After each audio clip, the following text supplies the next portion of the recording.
Good morning everybody.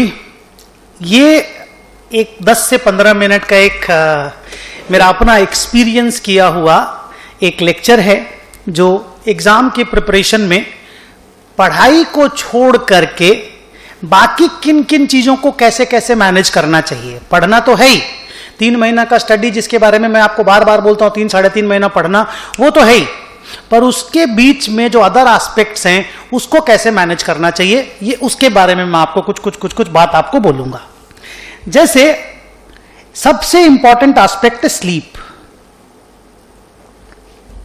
अगर आप 6 से 7 घंटे का, मैं 7 मिनिमम मानता हूं, अगर आप 7 घंटे का स्लीप नहीं लेते हो और आप लगातार पढ़ाई करते हो, आप रिस्क में हो। आप मान के चलो आपका अगला दिन का आउटपुट खत्म हो जाएगा। Same with the exam days.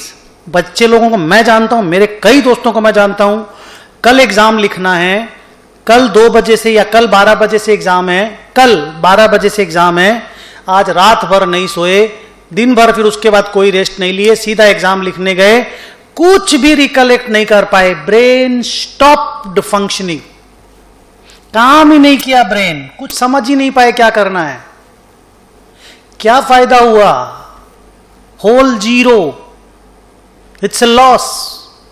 अगर आपको लगता है कि आपका बॉडी को रेस्ट मिले बिना आप अपने ब्रेन को कंट्रोल कर सकते हो, आप गलत फहमी में हो। बॉडी के बाकी पार्ट्स और ब्रेन को प्रॉपर रेस्ट मिलना जरूरी है फॉर द बेस्ट आउटपुट। आपको क्या लगता है विराट कोहली रात को नहीं सोएगा, अगला दिन इनिंग खेलने के लिए चला जाएगा, परफॉर्म कर लेगा पूरा बल्ला चला करके? पॉसिबल ही नहीं है। जो रेस्ट बॉडी को चाहिए ऑप्टिमम रिजल्ट लाने के लिए, वो रेस्ट चाहिए, मीन्स चाहिए। हाँ, किसी के 6 घंटा में स्लीप होता है, किसी के 7 में होता है, किसी के 5 में होता है। नरेंद्र मोदी बोलते हैं कि हम 4 घंटा सोते हैं, 4.5 घंटा, हम 7 घंटा सोते हैं। But sleep is a must, और स्लीप का टाइम सेम होना चाहिए। मैं अपने एग्जाम टाइम में हमेशा 2 बजे सोता था, 9 बजे उठता था। एग्जाम टाइम बोलता हूं, प्रिपरेशन टाइम पे, बिकॉज मैं नाइट स्टडी करने वाला बंदा था। 10 से 2 जो मैं पढ़ता था वो सबसे बेस्ट मेरा आउटपुट निकलता था। बट आप अपना मन से जैसा पढ़ना हो पढ़िए। मैं डे टाइम स्टडी और इवनिंग टाइम स्टडी और नाइट टाइम स्टडी को लेकर के मैं बहस कभी नहीं करता, लेकिन 2 से 9 सेम टाइम सेम डे सोइए हमेशा। उससे क्या होता है, your body and mind gets accustomed, और वो जब एकस्टम्ड हो जाता है तो उसको उस पीरियड में बॉडी को जितना रेस्ट चाहिए वो आराम से मिलने लग जाता है, और मिलने लग जाता है तो आप अगला दिन जब पढ़ाई करते हो तो वो बेहतरीन या बेस्ट आउटपुट आता है। So this aspect never never never be ignored. अगला पॉइंट आता है कि जब आप एग्जाम में पढ़ने बैठें, लॉक योर रूम। अगर आपके पास ये लिबर्टी है कि आप एक रूम में पढ़ रहे हैं, लॉक योर रूम। कोई एंट्री नहीं होगा उसके अंदर, आउटसाइडर, तेरी मां, तेरे पिताजी, तेरा भाई बहन, कोई उस रूम में नहीं आएगा। मैं अपने बारे में बताता हूं, हम लोग एक मेस में रहते थे। मेस में लाइफ नहीं थी, मेस में रहते थे। तो जहां पे हम रहते थे उस वक्त तो मोबाइल फोन भी नहीं था, टेलीफोन। मैं अपने पेरेंट्स लोगों को बोल दिया था, मैं उड़ीसा का रहने वाला हूं, कलकत्ता आकर के मैंने प्रिपरेशन किया, कलकत्ता में मैंने पढ़ाई की, तो मैंने अपने पेरेंट्स को बोल दिया 3.5 महीने आपसे मैं बात नहीं करूंगा, आपको मेरे को फोन करने की जरूरत नहीं है, आपको आने की जरूरत नहीं है, मेरे को लगेगा कि मेरे को इमोशनली आपकी जरूरत है, मैं आपको कॉल कर लूंगा। Don't come to me please. ये चीज आपको करना है, लॉक योर रूम। तुम हो, तुम्हारी बुक्स हैं, जो जो चीजें तुमको चाहिए, तुम और तुम्हारी किताबें। मैं और मेरी तन्हाई अक्सर ये बातें करते हैं, है ना, अमिताभ बच्चन का डायलॉग, तो मैं और मेरी बुक्स एक दूसरे के दोस्त हैं, बस हम पढ़ रहे हैं। तो lock your room and do your studies. Concentration is a must. किसी भी तरह का आउटसाइड डिस्टर्बेंस, हाँ, कई लोग ऐसे होते हैं जिनको डिस्टर्बेंस के साथ पढ़ना अच्छा लगता है। डिस्टर्बेंस मतलब वो लाउड टाइप का डिस्टर्बेंस नहीं, हल्का हल्का म्यूजिक चलता रहे, इंस्ट्रूमेंटल म्यूजिक चलता रहे, लोग पढ़ते रहते हैं।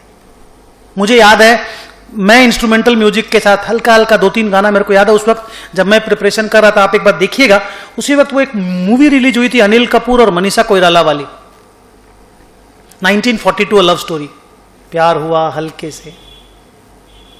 एक लड़की को देखा तो ऐसा लगा जैसे खिलता गुलाब, ये सब गाने ना बैकग्राउंड में बजते रहते थे और मैं अकाउंट्स और टैक्सेशन और कॉस्टिंग सॉल्व करता रहता था।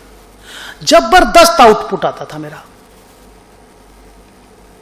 वो क्या बोलते, छोटा सा उसको क्या बोलते, अब तो मैं नाम भी भूल गया, वो टेप रिकॉर्डर होता था, वो छोटा वाला 700-800 रुपए में आता था,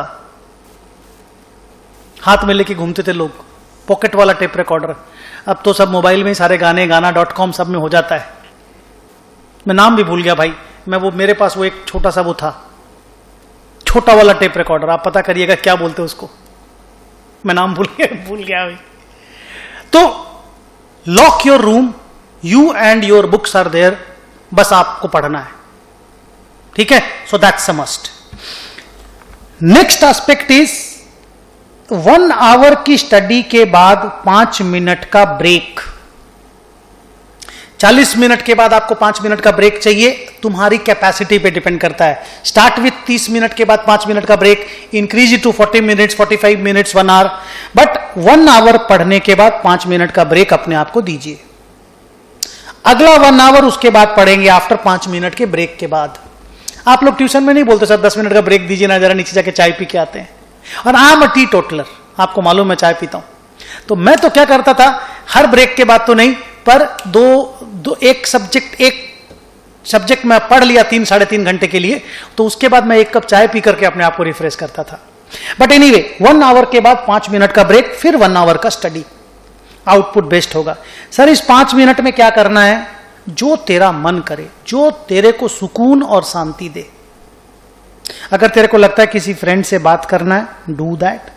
व्हाट्सएप करना है, डू दैट।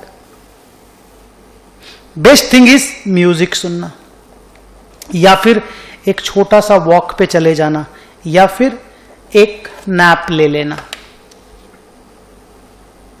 5 चीज मैं बोल दिया, फ्रेंड से बातचीत, WhatsApp, music, walk, nap. But वो 5 मिनट का होना चाहिए। बेटा 5 मिनट का नैप लेने गए, सो गए 3 घंटे के लिए, सोना नहीं है, इसीलिए म्यूजिक सुनो। वो 5 मिनट के बाद रिफ्रेश होकर के फिर से अपने 1 घंटा की पढ़ाई, फिर 5 मिनट का नैप लिए, 1 घंटे की पढ़ाई। जैसे ही 3 घंटे का तेरा एक सब्जेक्ट कंप्लीट हुआ, 3 घंटे का या 3.5 घंटे का या 4 घंटे का, उसके बाद एक बड़ा ब्रेक 20 मिनट का। भाई अकाउंट्स कंप्लीट हो गया, मान लीजिए लॉ कंप्लीट हो गया, लॉ का 3 घंटा मैं पढ़ लिया, सुबह 9 बजे से लेकर के 12 बजे तक में 5-5 मिनट एक्स्ट्रा दे करके 12:15 पे मेरा लॉ कंप्लीट हो गया। अब 20 मिनट का ब्रेक, इस ब्रेक में आप अपना लंच कंप्लीट कर लो, या जो भी काम करने हैं, जो बड़े काम आपको करने हैं वो कंप्लीट कर लो। लेकिन वो रेस्ट, उस वक्त लॉ के बारे में नहीं सोचना, ऑडिट के बारे में नहीं सोचना, टैक्सेशन के बारे में नहीं सोचना, उस वक्त रेस्ट दे रहे हैं आप ब्रेन को। That break is the rest time for your brain. जैसे आप लोग ब्रेक लेते हैं क्लास में, ट्यूशंस के टाइम पे जब आप नीचे जाते हैं, उस वक्त आप पढ़ाई नहीं सोचते, चाय पीना है, मस्ती करना है, 2-4 गालियां देनी है किसी को, कुछ बोल देना है, छेड़छाड़ कर लेनी है, कुछ लड़कियों को छेड़छाड़ नहीं, दोस्तों के साथ आपस में छेड़छाड़ कर लेनी है कुछ। Do that, that is important, that refreshes you, जरूरी है, वो करो। किसी से स्कोर ही पूछ लिया, क्या मारा विराट कोहली, क्या किया, मैच चल रहा है, मान लीजिए अभी आईपीएल चल रहा है, कुछ भी स्कोर पूछ लिए, but nothing more than that. ये नहीं कि इधर पढ़ाई चल रहा है और उधर मान लीजिए तुम मैच भी चला करके रखे हो, दोनों चीज एक साथ नहीं होगा, मैं आपको बता देता हूं, चाहे कितना ही तोप स्टूडेंट तुम क्यों ना हो, ठीक है। उसके बाद 20 मिनट का ब्रेक ले लिए बड़ा वाला, फिर तुमने चालू किया मान लीजिए अकाउंट्स 1, वैसे ही 1 घंटा पढ़े 5 मिनट का ब्रेक, 1 घंटा पढ़े 5 मिनट का ब्रेक, 1 घंटा पढ़े 5 मिनट का ब्रेक, फिर एक तो 20 मिनट का बड़ा ब्रेक, फिर तुमने टैक्सेशन चालू किया, वैसे ही ऐसे करके आपका दिन खत्म होना चाहिए। अब क्योंकि आपके पास शेड्यूल बनाया हुआ है, नोट बनाया हुआ है कि मेरे को क्या क्या चीजें पढ़नी है 3 घंटे में या 3.5 घंटे में, आराम से अचीवेबल गोल बनाना है, अनअचीवेबल नहीं, अचीवेबल टारगेट के हिसाब से अपना शेड्यूलिंग करना है। और अगर किसी के पास डायरी में नहीं भी लिखा हुआ है, मैं तो खैर लिख करके बनाता था, पढ़ता था, अगर आपके पास डायरी में नहीं लिखा हुआ तो मन में लिखा हुआ होना चाहिए, हाँ आज मेरे को ये कंप्लीट करना है। बट अगर वो डायरी रिटर्न हो ना, कॉपी में रिटर्न हो, that gives you the best of the output.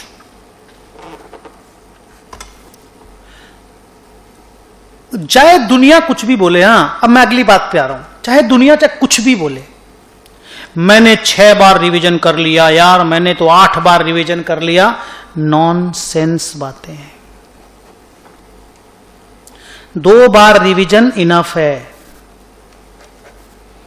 एक बार जब आप सिलेबस कंप्लीट कर रहे हो ट्यूशन पढ़ते पढ़ते, एडमिशन लिए सीए इंटर में, पढ़ना तो उसी दिन से चालू हो गया था, ट्यूशन चालू हो गए थे, पढ़ना चालू हो गया था। 3 महीने का जो स्टडी लीव था, 3 महीने का स्टडी लीव, उसमें आप 2 बार रिवीजन कर रहे हो, तो कुल मिला के 3 बार हो गया। एक बार syllabus complete with tuitions and normal ways, 2 बार रिवीजन 3 महीने में जो मैंने आपको बताया, तो 3 बार हो गया ना, रिवीजन 2 बार हो गया। एक बार पढ़ाई, 2 बार रिवीजन, और नहीं चाहिए। Not needed my sons, not needed. बहुत ज्यादा टाइम है तो एक बार और कर लो, 8-8 बार नहीं चाहिए, वेस्टेज है वो। तो 2 बार रिवीजन आप करिए, that will be the best possible way of preparing for the exams.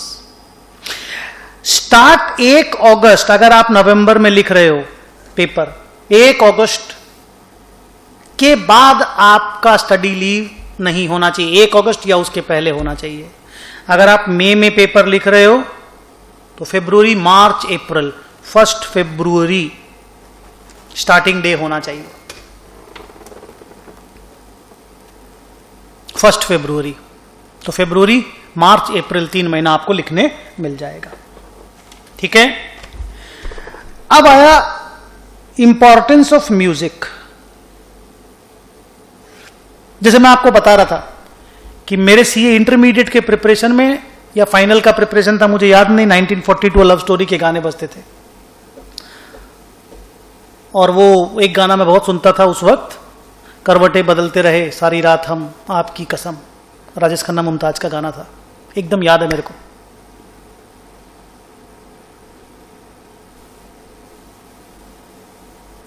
Background पे म्यूजिक बज रहा है, मैं अपना काम कर रहा हूं, म्यूजिक जस्ट मेरे को सूदिंग लग रहा है, मैं पढ़ाई कर रहा हूं, ऐसा नहीं कि मैं गाना लगातार सुन रहा हूं ध्यान देके एक वर्ड पे, नहीं, वो बज रहा है, मैं अपना काम कर रहा हूं।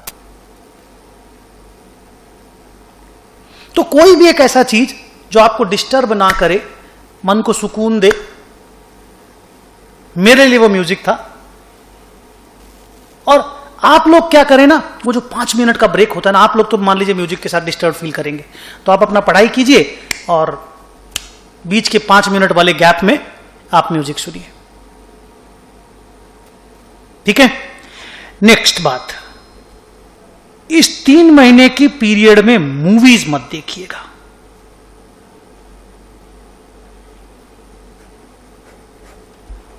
ये सीरियस बात मैं बोल रहा हूं, जरूर फॉलो कीजिएगा, मूवीज मत देखिएगा इस 3 महीने में। क्या होता है कि कुछ मूवीज, आपको तो मालूम नहीं जो मूवी आप देख रहे हो कि क्या होने वाला है उसमें, आप को पता नहीं है, मेरा एक्सपीरियंस किया हुआ है, कुछ मूवी ऐसा होता है जो इस तरह का इमोशनली आपको ड्रेंच्ड कर देगा, मतलब इतना आपको इमोशनली ड्रेन आउट कर देगा, इतना बड़ा आपको नुकसान पहुंचाएगा कि आप 15-15 दिन तक नॉर्मलाइज नहीं हो पाएंगे। बहुत सारे लोगों को तो थेरेपी चाहिए होता, उसके बाद साइकियाट्रिस्ट के पास जाकर के थेरेपी चाहिए होता बहुत सारे लोगों को। मैं जानता हूं, मैंने एक्सपीरियंस किया, थेरेपी तक नहीं गया मेरा बात, पर मैं 15 दिन डिस्टर्ब रहा। एंड ऐसा 1 नहीं 2 नहीं 3 मूवी के साथ हुआ, 3 मूवी के साथ। और प्लीज मैं इतने मतलब क्लास में बैठा हुआ हूं, मतलब आप लोगों को लेक्चर दे रहा हूं, झूठ कुछ नहीं बोला मैंने, पूरे दिन में झूठ नहीं बोलता क्लास में बच्चों को, बच्चे सब कुछ गूगल से देख लेते हैं हर चीज। एक मूवी थी सदमा, श्रीदेवी कमल हसन, एक मूवी थी सागर, डिंपल कपाड़िया कमल हसन ऋषि कपूर, और एक मूवी थी मैं अभी भूल गया उसका नाम, राजेश खन्ना वहीदा रहमान, खामोशी।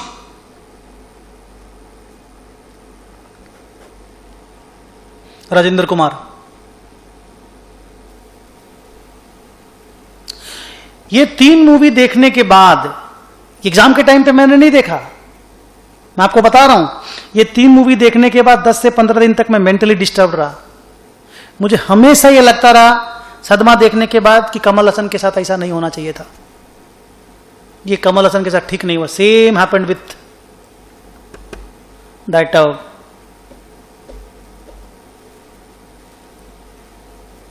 कमल हसन के साथ ही सागर मूवी में हुआ, और एकदम सिमिलर इंसिडेंट हुआ उस नर्स के साथ राजेश खन्ना वाली पिक्चर में, खामोशी में। 15 दिन तक मैं डिस्टर्ब रहा। तो सोचिए अगर आपके 3 महीने की पीरियड में 15 दिन का डिस्टर्बेंस घुस जाए, you are finished, you are destroyed. Movies मत देखिएगा इस 3 महीने में, जो भी देखना है पहले नक्की करके खत्म कर दीजिए, मूवीज मत देखिएगा। हाँ, वो जो 5-10 मिनट का ब्रेक मिलता है उसमें चार्ली चैपलिन देखना हो तो देख लो, पर कोई मूवी मत देखना। ओके, नेक्स्ट बात, किसी भी ऐसे दोस्त से बात नहीं करना जो डिमोरलाइज करे। वो दोस्त नहीं है भाई साहब, वो दुश्मन है। सर दोस्त कैसे डिमोरलाइज कर सकता है? बातचीत करिए, आपको फील होगा। वो पहला बात बोलेगा मेरा इतना इतना कंप्लीट हो गया, तेरा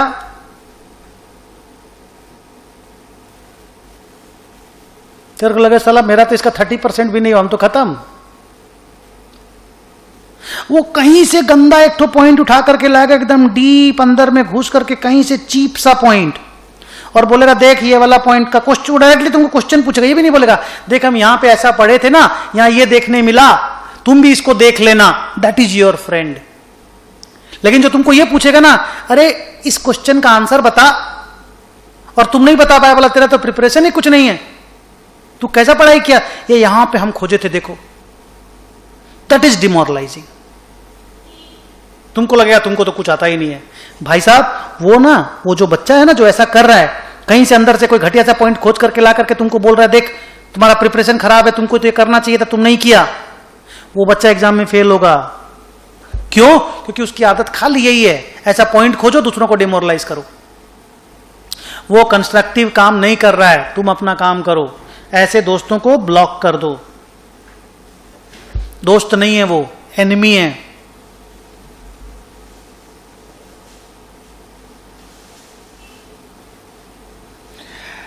उसके बाद देखो, जिसको मैं हमेशा बोलता हूं, अगला जो डिस्कशन है वो है हार्डवर्क। अगर आपको लगता है हार्डवर्क का कोई सब्स्टिट्यूट है तो आप अपने आप को धोखा दे रहे हैं। मैच खत्म होता है, विराट कोहली चला जाता है जिम वर्कआउट करने के लिए। फिटनेस अगर देख लोगे, हीरो हीरोइन लोगों को शर्म आ जाएगी, जिस तरह का विराट कोहली का फिटनेस है, जिस तरह से पूरी टीम को बदल के रख दिया उसने। इतना सक्सेसफुल, इतना सेंचुरी, दुनिया की सारी सेंचुरी का रिकॉर्ड तोड़ देगा वो, सबको मालूम है, आप लोगों को भी। पर उसके बाद भी किस तरह की मेहनत करता है, दैट यू कैन सी। सो करना क्या है? हार्ड वर्क का कोई सब्स्टिट्यूट नहीं है। कोई तुमको बोले ये इसका इजी रास्ता, ये इसका शॉर्टकट है, नहीं होता है।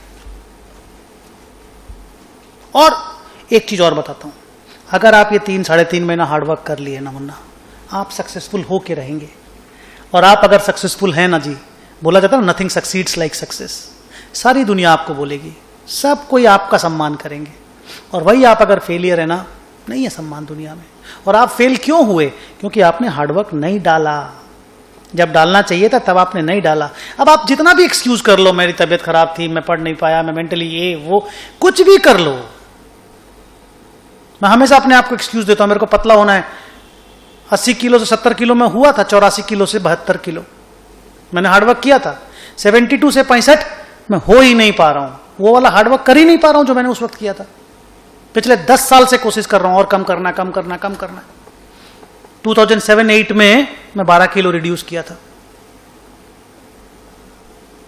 फिर अब रिड्यूस नहीं कर पा रहा हूं क्योंकि अब हार्डवर्क नहीं डाल रहा हूं। तो हार्डवर्क का कोई सब्स्टिट्यूट नहीं है। और एक चीज मैं आपको बोलता हूं, देखिए मेजॉरिटी ऑफ यू, थोड़ा सा इमोशनल गेम है यह, मेजॉरिटी ऑफ यू या तो पुअर बैकग्राउंड से हैं, या मिडिल क्लास से हैं, या लोअर मिडिल क्लास से हैं। माँ बाप कितनी मेहनत से पढ़ाते हैं, सोचिए कितनी मेहनत करते हैं, अपने हिस्से का सारा सेविंग तुम्हारे पढ़ाई में, तुम्हारे ट्यूशन्स में, तुमको एडमिशन दिलवाने में, तेरा एग्जाम फॉर्म भरने में भर्ती करते हैं, स्पेंड करते हैं। उनके लिए पास करना है, अगर अपने लिए नहीं भी करना है ना, उनके लिए पास करना है। And I know you can do, because if I can do, coming from a small village in Rairangpur, you can always do. Orissa में एक छोटे से गांव से रायरंगपुर से आया हूं मैं, और कलकत्ता में अगर मैं इतना बड़ा नाम इस्टेब्लिश कर सकता हूं, तुम तो यार जरूर करोगे। I can bet. ये 3 महीना पढ़ो, कोई तुमको पास होने से रोक नहीं सकता, तुम फेल नहीं होगे। और तुम्हारे पास ये मौका है हार्डवर्क करके उसको जवाब देने का जिसने हमेशा तुम्हारी एबिलिटी पे डाउट किया, जिसने ये बोला तुमसे ना हो पाएगा, गुड्डन, शीला था गुड्डन तुमसे ना हो पाएगा। जिसने बोला गुड्डन तुमसे ना हो पाएगा, उसको जवाब देने का तेरे पास मौका है। You do this hard work, I will see you will not fail. तब दुनिया को जाकर के तुमको सिंपल से कुछ बोलना भी नहीं है, दुनिया अपने आप ही समझेगी। जिनको जिनको लगता था तुम गलत थे, तुम गलत नहीं थे, उनको लगता था। Prove them that they are wrong. I can bet you will pass. They may have a doubt. I don't have. Because if I did hard work, I passed, you will surely pass. क्या बोलते हो? करोगे ना मेहनत? और जैसे जैसे मैंने बोला है, एग्जैक्टली आप वैसा वैसा करके करो। आप देखना, एकदम मैं श्योर शॉट बोलता हूं। और दिमाग में माँ बाप को जब भी पढ़ने बैठो, माँ बाप को सामने रखो, क्या क्या एफर्ट उन्होंने डाले। जस्ट सोचो। और तुमको क्या करना है? सिर्फ पढ़ना है, सिर्फ पढ़ना है। कौन है तुम सोचो, तुम्हारा बाप अपना साला शर्ट टी शर्ट खरीदना होता, जूता खरीदना होता, वो नहीं खरीदता है। वो तुम्हारे ट्यूशन की फीस भरता है। I am sorry, I am crying. वो तुम्हारे ट्यूशन की फीस भरता है, वो तुम्हारे एग्जाम की फीस भरता है। और तुम हार्डवर्क करने से कतरा रहे हो। कितना गिरोगे नीचे भाई? तुमको 3 साढ़े 3 महीना घर में रह करके पढ़ना, तुम साला वो भी नहीं करोगे। करना है, मां बाप के लिए पास करना है इस बार हमको, अपने लिए नहीं। आई एम सॉरी अगर ये बात थोड़ी सी इमोशनल लगी हो तो। माँ साला सुबह 6 बजे उठ के तुम्हारे लिए रोटियां बनाती है, खाना बनाती है माँ। मेरा बेटा पढ़ने बैठेगा, उसको मैं बना के दूं। कोई, मैं आपको बताता हूं, जब मैं पैसा कमाने लग गया, मेरे पास पैसे हो गए, गरीब फैमिली से मैं भी था। और प्लीज मैं इसका फायदा उठाने के लिए नहीं बोल रहा हूं, जस्ट आपको एक सीख मिले इसके लिए बोल रहा हूं। ट्यूशन पढ़ाने लगा, नाम हो गया, पैसा कमाने लगा, गरीब फैमिली से थे। मैंने पापा को बोला, मतलब पापा आपको जो अमाउंट चाहिए आप एक बार मेरे को बोलो, 1 करोड़ 2 करोड़ 5 करोड़, मैं आपके बैंक अकाउंट में ट्रांसफर करवा दूंगा। आपको जो करना, मैं कभी क्वेश्चन भी नहीं पूछूंगा।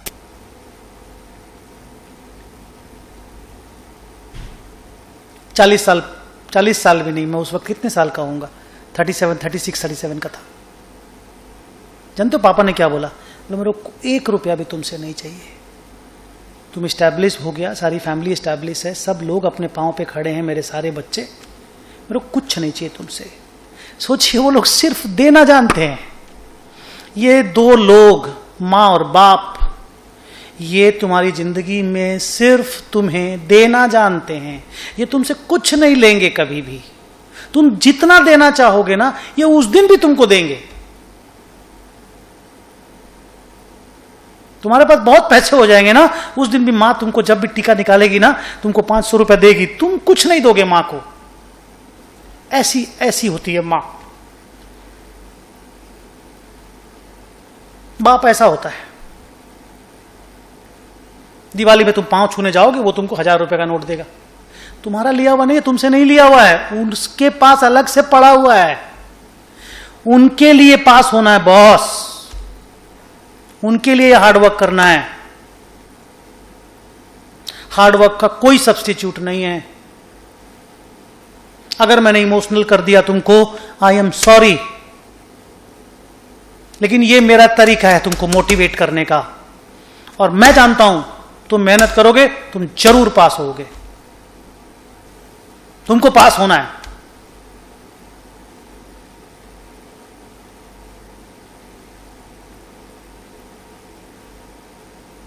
और अभी भी जो बच्चे एग्जाम दे रहे हैं, 1.5 महीना जिनका एग्जाम बाकी है, 1.5 महीने बाद नवंबर में एग्जाम देंगे, वो लोग भी इस 1.5 महीना एकदम जी जान लगा दो, जो मैं बोला वो करो, अपने देखेंगे कैसे फेल होते हैं। नहीं फेल होंगे अपने लोग। इतना बड़ा मोटिवेशन मिलता है ना मां बाप को देख करके कि आप इमेजिन नहीं कर पाओगे। सो ये थोड़ा सा मेरा एक मोटिवेशनल लेक्चर था आप लोगों को, और एग्जाम में प्रिपरेशन के वक्त बाकी किस किस चीजों को कैसे कैसे ध्यान देना चाहिए, ये उसके बारे में एक छोटा सा लेक्चर था।